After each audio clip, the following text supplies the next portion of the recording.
नमस्कार दोस्तों, GK study with Rakesh में आपका हार्दिक स्वागत है।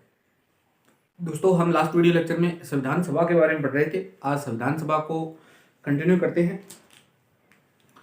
संविधान सभा में हमने लास्ट समय तक यानी लास्ट समय में अगर बात करें तो संविधान सभा के में कुल 16 अनुच्छेद लागू हुए थे, वो मैं बताकर गया था।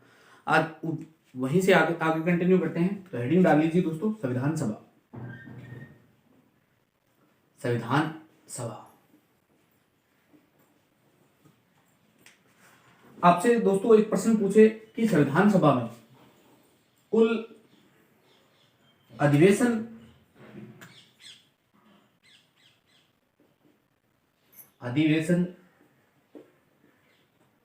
या बैठक पूछे ना,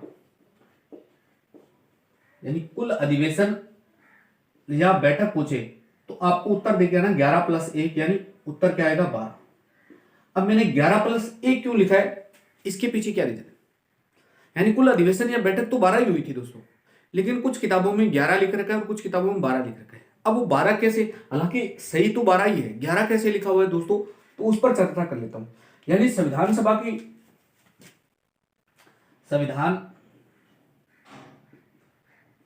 की अंतिम बैठक किस दिन हुई थी? आप सभी जानते हैं संविधान सभा की अंतिम बैठक हुई थी 24 जनवरी 1950 को। 24 जनवरी 1950 को, यानी 24 जनवरी 1950 से पहले अगर बैठक काउंट की जाए तो कुल कितनी बैठक होती है? तो 11 होती है दोस्तों। अगर इस डेट को शामिल किया जाए तो बैठक होती है 12। हालांकि उत्तर सही 12 ही है आएगा, लेकिन किसी किसी किताब में, यानी ये कुछ विद्वानों का अच्छी किताबों में लिख रखा है 11 या 12। अब 11 कैसे 12 कैसे वो मैंने आपको बता दिया। यानी 11 कैसे है तो 24 जनवरी से पहले की जितनी बैठक थी वो 11 है। अगर 12वीं काउंट करें तो इसको सम्मिलित करना पड़ता है दोस्तों। हालांकि कुल बैठक तो 12 ही हुई थी, ये बात याद रख लेना दोस्तों। अब ध्यान रखना 24 जनवरी 1950 को, 24 जनवरी को 1950 को संविधान सभा में कुल कितने, यानी 24 जनवरी 1950 को 284 सदस्यों ने संविधान पर हस्ताक्षर किए।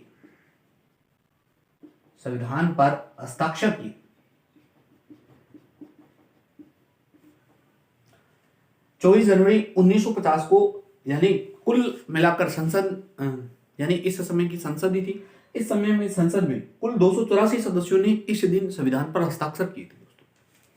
अब इन 284 में से बात कर ले दोस्तों, यहां एक सदस्य है जिसका नाम है हसरत मोहानी।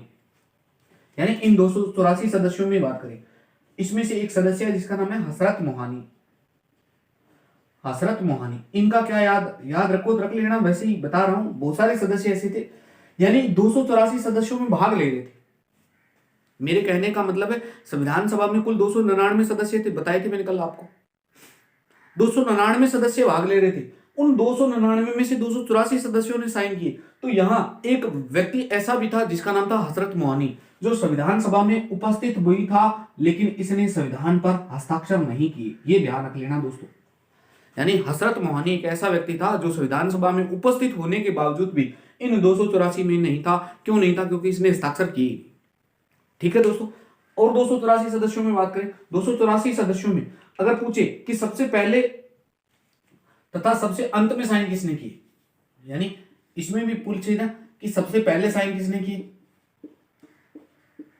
सबसे पहले और सबसे अंत में, तो ये भी फैक्ट ध्यान रखना दोस्तों। सबसे पहले साइन किए थे पंडित जवाहरलाल नेहरू ने, और सबसे अंत में साइन किए थे दोस्तों डॉक्टर राजेंद्र प्रसाद, यानी भारत के राष्ट्रपति महोदय ने साइन किए थे। अगर यूं कहूं, हालांकि राष्ट्रपति भी बनेंगे इस दिन, थोड़ी देर में चर्चा करेंगे, या यूं कह सकते हैं संविधान सभा के अध्यक्ष ने भी साइन किए थे दोस्तों। तो ये था 24 जनवरी को फैक्ट। यानी कुल अधिवेशन या बैठक पूछे तो 12। हालांकि इस पर और विस्तार से चर्चा करेंगे, मैं आपको पूरा बताऊंगा। कुल कितना समय लगा, कुल कितना खर्चा लगा, कितने दिन प्रारूप पर चर्चा हुई, कितने वाचन हुए, कितनी बैठक हुई, कितने सत्र हुए, वो सब डिटेल में एक पूरा, यानी एक फैक्ट का वीडियो है, उसमें सब बता दिया जाएगा। लेकिन उससे पहले की ये चर्चा है दोस्तों, जिसमें फैक्ट के साथ साथ में कॉन्सेप्ट भी आपका क्लियर होना चाहिए, तो वो है ये। यानी अधिवेशन कुल कितने हुए? तो 12 हुए। अधिवेशन पूछे या बैठक पूछे, एक ही बात है दोस्तों। तो 12 कैसे, तो वो मैंने आपको, संविधान सभा की अंतिम बैठक किस दिन हुई थी, 24 जनवरी 1950 को हुई थी। 24 जनवरी 1950 को संविधान सभा में 284 सदस्यों ने संविधान पर हस्ताक्षर किए थे। 284 सदस्यों, यानी इस समय हजरत मोहनी एक ऐसा व्यक्ति था जो संविधान सभा में उपस्थित भी था, यानी प्रेजेंट भी था, लेकिन उन्होंने साइन नहीं की। सबसे पहले संविधान पर हस्ताक्षर किसने किए, तो पंडित नेहरू ने, और सबसे अंत में किसने किए, तो डॉक्टर राजेंद्र प्रसाद ने अंत में साइन किए थे। दोस्तों इसी 24 नवंबर की बात करता हूं। 24 नवंबर को और बहुत सारे कार्य हुए थे, यानी अंतिम दिन, अंतिम बैठक है ना दोस्तों, 24 नवंबर की बात कर रहा हूं, सॉरी 24 जनवरी की, यानी 24 जनवरी को और भी बहुत सारे कार्य हुए। 24 जनवरी 1950, 24 जनवरी 1950 को और क्या खास याद रखने, संविधान सभा की अंतिम बैठक हो रही थी दोस्तों, ये अंतिम बैठक है। अंतिम बैठक के दिन दो नए सदस्यों ने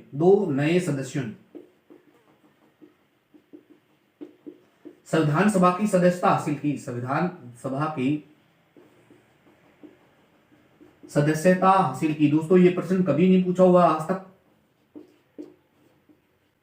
बहुत अच्छा फैक्ट है, याद रख लेना। ऐसे कौन दो व्यक्ति थे जिन्होंने संविधान सभा की अंतिम बैठक में संविधान की सदस्यता हासिल की थी, संविधान सभा की सदस्यता हासिल की थी? तो नाम लिख देता हूं, रत्नप्पा बरप्पा कुमार, पहले सदस्य नाम है थोड़ा नाम टफ है दोस्तों, रत्नप्पा बरप्पा कुमार, और ये दोस्तों बंबई से आए थे। इतना तो याद मत रख लेना, बस दो नाम याद रहने चाहिए। दो कौन ऐसे सदस्य थे जिन्होंने संविधान सभा के सदस्य के तौर पर अंतिम दिन संविधान सभा की सदस्यता हासिल की थी? तो ये दो व्यक्ति हैं दोस्तों, डॉक्टर वाई एस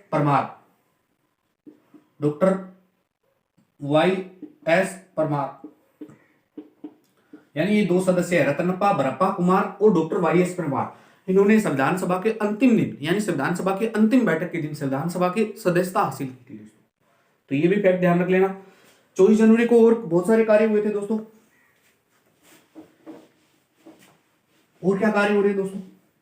24 जनवरी को इसी दिन राष्ट्रगान स्वीकारा गया। राष्ट्रगान जनगण मन स्वीकारा गया। और क्या कार्य हुए दोस्तों? इसी दिन संविधान ने संसद के रूप में कार्य करते हुए संविधान सभा ने संसद के रूप में कार्य करते हुए भारत के पहले राष्ट्रपति का निर्वाचन किया। भारत के पहले राष्ट्रपति का निर्वाचन,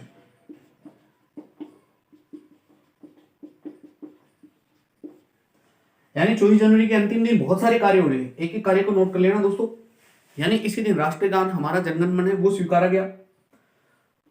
संविधान सभा संसद के रूप में कार्य करते हुए इस दिन राष्ट्रपति का निर्वाचन करती है दोस्तों। अब राष्ट्रपति का निर्वाचन वास्तव में हुआ तो नहीं था, लेकिन वो निर्वाचित हुए थे। अब निर्विरोध कैसे हुए थे दोस्तों? मैंने एक तरफ लिखा है कि वो निर्वाचित हुए, तो निर्विरोध ऐसे हुए दोस्तों, संविधान सभा में एकमात्र सदस्य जिन्होंने राष्ट्रपति फोरम के लिए नामांकन भरा वो डॉक्टर राजेंद्र प्रसाद थे। और फैक्ट बताता हूं दोस्तों, इसी में ध्यान रखना। संविधान सभा के सचिव कौन बताए थे मैंने? संविधान सभा के सचिव, ये मैंने लास्ट वीडियो लेक्चर में बताया था। संविधान सभा के सचिव के पद पर कौन कार्य था दोस्तों? एच वी अयंगर महोदय को निर्वाचन अधिकारी बनाया था दोस्तों। निर्वाचन अधिकारी यानी राष्ट्रपति का निर्वाचन कैसे होगा, इन सब चीजों की प्रक्रिया तो पूरी हुई थी, लेकिन नामांकन ही एक आया था दोस्तों। निर्वाचन अधिकारी किसे बनाया गया था? संविधान सभा के जो सचिव थे ना, एच वी अयंगर महोदय को निर्वाचन अधिकारी बनाया गया दोस्तों। तो ये थी दोस्तों 24 जनवरी की बातें। आई होप यहां तक आपको क्लियर हो गया। अब निर्वाचन तो मैंने बता दिया, वो निर्वाचित होते क्यों होते? क्योंकि राष्ट्रपति के फोरम के लिए एकमात्र नाम आया था, वो डॉक्टर राजेंद्र प्रसाद का था। तब दो उम्मीदवार ही नहीं लड़ रहे हैं तो फिर निर्वाचन होगा कैसे? इसलिए उनको निर्विरोध निर्वाचित कर दिया गया था। राष्ट्र का निर्माण कब स्वीकारा गया? संविधान सभा की अंतिम बैठक के दिन, यानी 24 जनवरी 1950 को। संविधान सभा ने संसद के रूप में कार्य करते हुए भारत के पहले राष्ट्रपति का निर्वाचन किया। पहले राष्ट्रपति कौन बनेंगे अभी बात करेंगे दोस्तों। संसद के रूप में और बहुत सारे कार्य होंगे। 2018 का जो आरएएस का पेपर था उसमें ये प्रश्न पूछा गया था। अभी चर्चा करता हूं दोस्तों। अब दोस्तों संविधान सभा संसद के रूप में कार्य कर रही थी, तो संविधान सभा के कार्य कितने थे, यानी संविधान सभा के कार्य, संविधान सभा के कार्य। अब संसद के रूप में कार्य कर रही है तो इनके कार्य देखना। मुख्य तौर पर, मोटे तौर पर आप मैं बांटना चाहूं तो दो भागों में बांट सकते हैं। एक तो संविधान का निर्माण करना, एक कार्य ये था कि संविधान का निर्माण करना।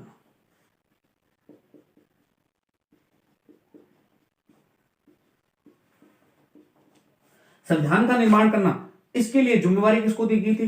तो डॉक्टर राजेंद्र प्रसाद को, क्योंकि संविधान सभा के स्थायी अध्यक्ष कौन बने थे? डॉक्टर राजेंद्र प्रसाद। ये ध्यान रखना दोस्तों। और संविधान का निर्माण करने में, निर्माण की प्रक्रिया शुरू हो जाती है 9 दिसंबर 1946 से लेकर 9 दिसंबर 1946 से 24 जनवरी 1950 तक, 24 जनवरी 1950 तक यही कार्य किया गया, यही कार्य हुआ, कार्य किया गया।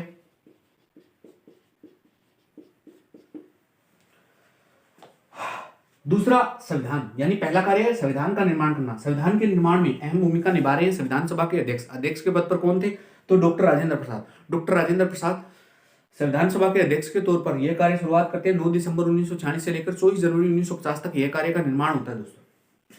और यह कार्य 1950 तक के मध्य किया गया था दोस्तों, यानी अंतिम बैठक के दिन तक किया गया। दूसरा कार्य क्या था? दूसरा कार्य यह था दोस्तों संसद के रूप में कार्य करना, संसद के रूप में कार्य करना।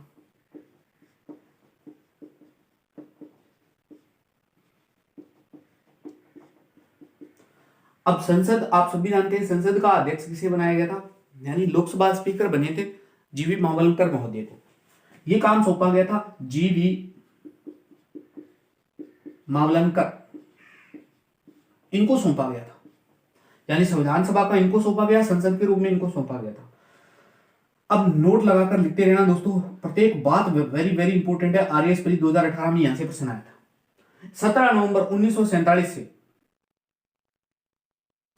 17 नवंबर 1947 से 13 मई 1952 तक, 13 मई 1952 तक संविधान सभा ने संसद के रूप में कार्य किया, संसद के रूप में कार्य किया।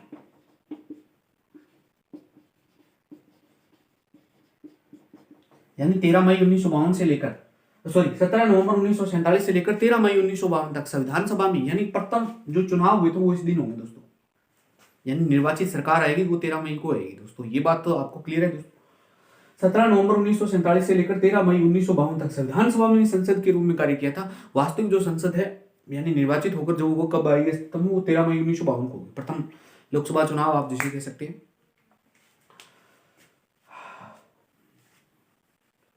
तो ये दूसरा कार्य था संविधान के रूप में कार्य करना दोस्तों। जीवी मावलंकर महोदय, इनका क्या योगदान था अभी मैं बात कर रहा हूं दोस्तों, मिटा देता हूं यहां तक। आई होप आपको समझ में।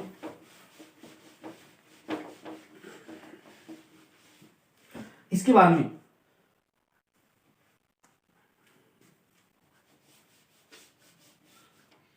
एक लिख लेना दोस्तों, नोट लगा के लिख देता हूं। वैसे आर्टिकल है अनुच्छेद 380। अनुच्छेद 380 में अंतरिम राष्ट्रपति का प्रावधान था। अंतरिम राष्ट्रपति का प्रावधान था दोस्तों। अब दोस्तों मैंने ये क्यों लिखा है, क्योंकि अब मैं कह रहा हूं कि संविधान सभा के तौर पर कार्य कर रही थी, संविधान सभा संसद के तौर पर कार्य कर रही थी, और संविधान सभा में राष्ट्रपति का चुनाव हो गया। वो एक अंतरिम राष्ट्रपति थे जिसका उल्लेख किसमें है, 380 में। बाद में ये निष्प्रभावी हो जाएगा क्योंकि अब बाद में निर्वाचित राष्ट्रपति आएंगे दोस्तों। अब दोस्तों 26 जनवरी 1950 को बात आती है, यानी 24 जनवरी के बाद में 26 जनवरी बहुत महत्वपूर्ण डेट आती है। 26 जनवरी 1950,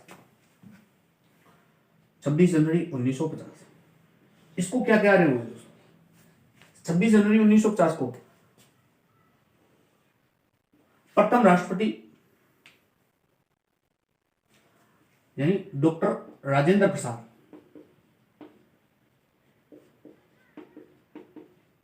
भारत के प्रथम राष्ट्रपति के रूप में कार्यरत हुए। भारत के प्रथम राष्ट्रपति के रूप में कार्य करते हैं। अब दोस्तों हमने देखा ना 26 जनवरी को हम गणतंत्र दिवस क्यों मनाते हैं? क्योंकि गणतंत्र का मतलब क्या होता है, यानी देश का प्रधान वंशानुगत नहीं होगा। देख लो, यानी गणतंत्र का आशय यह है कि देश का प्रधान निर्वाचित होगा। तो देश का प्रधान इस दिन निर्वाचित हुआ था, इसके एवज में हम गणतंत्र दिवस मनाते हैं दोस्तों। इसी दिन भारत गणतंत्र बना, इसी दिन भारत गणतंत्र बना, यानी 26 जनवरी को गणतंत्र बना था। गणतंत्र बनने के कारण 26 जनवरी को हम गणतंत्र दिवस के रूप में सेलिब्रेट करते हैं। 26 जनवरी को हम गणतंत्र दिवस के रूप में मनाते हैं,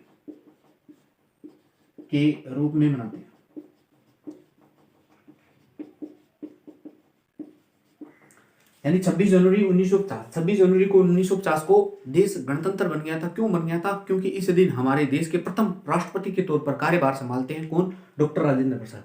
अब डॉक्टर राजेंद्र प्रसाद देश के प्रथम राष्ट्रपति बन जाते हैं दोस्तों। अब 26 जनवरी 1950 को राष्ट्रपति बने तो यानी हमारा देश गणतंत्र बन गया। अब गणतंत्र का तात्पर्य यही होता है कि देश का प्रधान वंशानुगत नहीं होगा, वह निर्वाचित होगा। इसी के एवज में, यानी इसी के उपलक्ष्य में हम 26 जनवरी को गणतंत्र दिवस के रूप में सेलिब्रेट करते हैं दोस्तों। और क्या नेक्स्ट याद करके रखेंगे दोस्तों?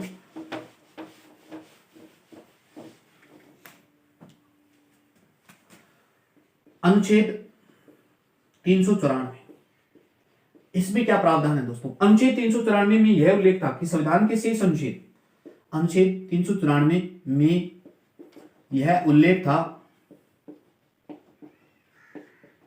कि संविधान के शेष अनुच्छेद यानी पहले 16 अनुच्छेद लागू हुए। इस बात का उल्लेख है 394 में कि संविधान के शेष अनुच्छेद कब लागू होंगे? तो 26 जनवरी 1950 को लागू होंगे। संविधान के शेष अनुच्छेद 26 जनवरी 1950 को लागू होंगे, यानी संविधान के 395 आर्टिकल किस दिन लागू होंगे? 26 जनवरी 1995 को लागू 26 जनवरी 1950 को लागू होंगे। अनुच्छेद 395 क्या कहता है दोस्तों? अनुच्छेद 395 ये कहता है कि भारत शासन अधिनियम 1935 तथा यानी 395 ये कहता है कि भारत शासन अधिनियम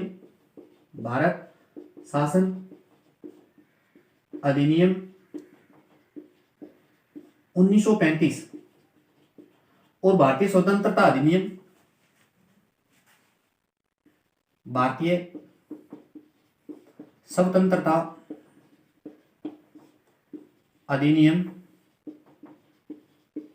1947 ये दोनों क्या है? समाप्त कर दिए जाएंगे। यानी ये आर्टिकल 395 में उल्लेख था कि यानी जिस दिन हमारा संविधान लागू होगा उस दिन स्वतंत्रता भारत शासन अधिनियम 1935 यानी को समाप्त कर दिया जाएगा और भारतीय स्वतंत्रता अधिनियम 1947 को भी समाप्त कर दिया जाएगा। इस बात का उल्लेख आर्टिकल किस आर्टिकल में था? तो 395 में था। आई होप ये समझ में दोस्तों। लास्ट बात,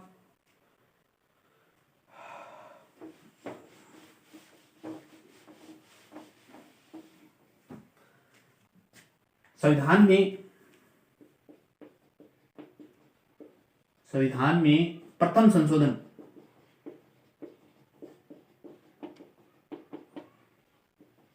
प्रथम संशोधन कब हुआ था दोस्तों? आप सभी जानते हैं प्रथम संशोधन हुआ था 1951 में हुआ। संविधान में प्रथम संशोधन 1951 में हुआ। इसकी क्या खास बात है दोस्तों? हालांकि दोस्तों मैं पूरे के पूरे लगभग आधारभूत संरचना जैसा ढांचा है उसको समझने के लिए हमें संविधान संशोधन किस प्रकार किया जाता है, यानी संविधान संशोधन कितने प्रकार से होते हैं, कौन सा विशेष बहुमत होता है, कौन सा सामान्य बहुमत होता है और कौन सा आदि राज्यों के अनुमोदन से होता है दोस्तों, तो वो सब हम चर्चा करेंगे। और कौन से अधिनियम को यानी किस संशोधन को किस वाद में यानी किस पिटीशन के द्वारा सुप्रीम कोर्ट में याचिका डाली गई, यानी इसके खिलाफ में क्या हुआ था, तो ये सब हम पूरी चर्चा करेंगे दोस्तों। इसमें विस्तार से वीडियो आएंगे, टेंशन लेने की जरूरत नहीं है। 1951 में हुआ और संविधान सभा में, मेरे कहने का मतलब है संविधान में प्रथम संशोधन 1951 में हुआ और संविधान सभा ने यह संशोधन किया था। संविधान सभा ने संसद के रूप में कार्य करते हुए, संसद के रूप में कार्य करते हुए संशोधन किया। बस मैं इतना ही कहना चाहता हूं दोस्तों, क्योंकि इस बात को चैलेंज किया जाएगा सुप्रीम कोर्ट में। सुप्रीम कोर्ट में इस बात को लेकर चैलेंज किया जाएगा कि संविधान सभा को यह अधिकार किसने दिए कि वह संविधान में प्रथम संशोधन करें, क्योंकि संविधान में संशोधन करना तो संसद के कार्य क्षेत्र में। तब सुप्रीम कोर्ट ने इस बात को सही माना था, क्योंकि सुप्रीम कोर्ट ने कहा जब संसद के रूप में कार्य कर रही है तो उसके पास में ऑलरेडी अधिकार थे। तो संविधान सभा में प्रथम संशोधन हुआ 1951 में हुआ। संविधान सभा ने संसद के रूप में कार्य करते हुए ये प्रथम संशोधन किया था। हालांकि इस संशोधन के द्वारा बहुत कुछ जोड़ा गया था, 9वीं अनुसूची जोड़ी गई थी। मुख्य बात तो यही थी दोस्तों। और क्या याद रखेंगे दोस्तों? 13 मई 1952, 13 मई 1952, 13 मई 1952 तक संविधान सभा संसद के रूप में कार्य करती रही। संविधान सभा संसद के रूप में कार्य करती है, यानी 13 मई 1952 तक संविधान सभा ही संसद के रूप में कार्य किया था। इस अवधि तक संसद एक सदनीय थी। इस अवधि तक संसद एक सदनीय थी। वेरी वेरी इंपॉर्टेंट है दोस्तों, संसद एक सदनीय थी।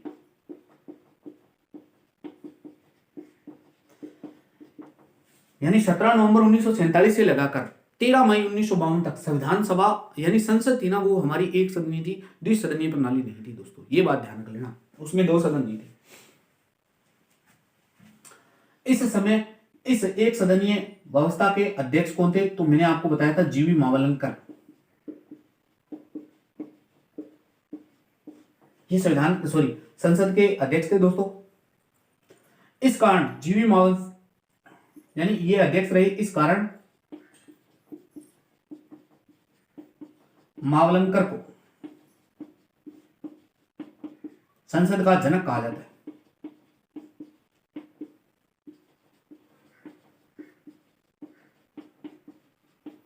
संसद का जनक कहा जाता है दोस्तों। ये लो दोस्तों, 13 मई 1952 तक संविधान सभा संसद के रूप में कार्य करती रहती है। इस दौरान संसद एक सदनीय थी। तो इस संसद का अध्यक्ष कौन था? यानी इस समय लोकसभा राज्यसभा जैसा कुछ था नहीं। इस समय जो संसद के अध्यक्ष थे ना, वो कौन थे? जीवी मावलंकर। जीवी मावलंकर संसद के अध्यक्ष थे। इस कारण संसद का जनक किसे कहते हैं? जीवी मावलंकर महोदय को कहते हैं। ये प्रश्न दोस्तों घुमा फिरा के आरएएस प्री 2018 में पूछा हुआ है, आप चेक कर लेना पेपर आरएएस प्री 2018। तो यह वीडियो आपको कैसा लगा दोस्तों? लाइक शेयर कमेंट करके जरूर बताना दोस्तों। मिलते हैं नेक्स्ट वीडियो में। धन्यवाद दोस्तों।